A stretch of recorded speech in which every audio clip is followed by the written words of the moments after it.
always watch out for the unintended consequences because,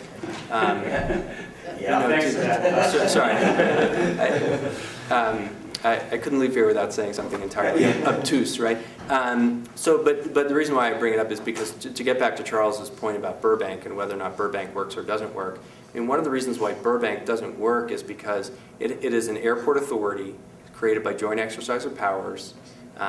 It is made up of the city's 3 commissioners from Burbank, Glendale, and Pasadena each.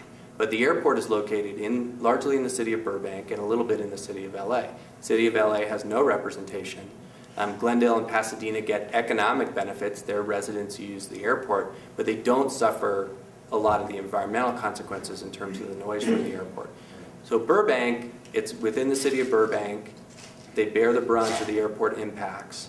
Their citizens also get the benefits, their residents get the benefits, but also along with the San Fernando Valley. But they're in the minority because they're outvoted 6-3. Because Glendale and Pasadena each have 3, that gives them the majority interest.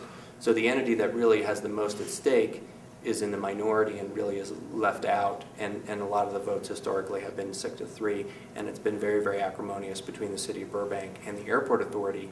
And that's an issue where they thought, okay, well, we'll integrate regional interests.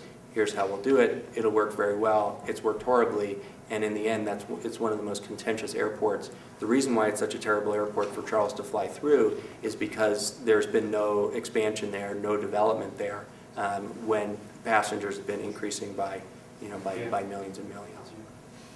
That's the story. Yeah. This is a case where maybe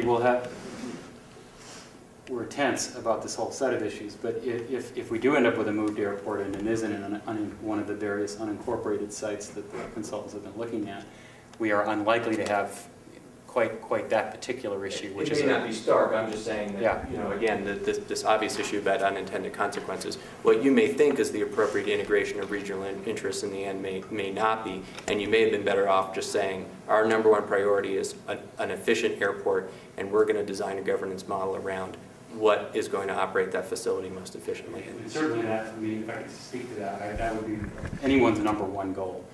Partly because we're still in the dark financially, Tom, we're also really nervous about this economic interest and cost, and the cost, both benefit and cost sharing.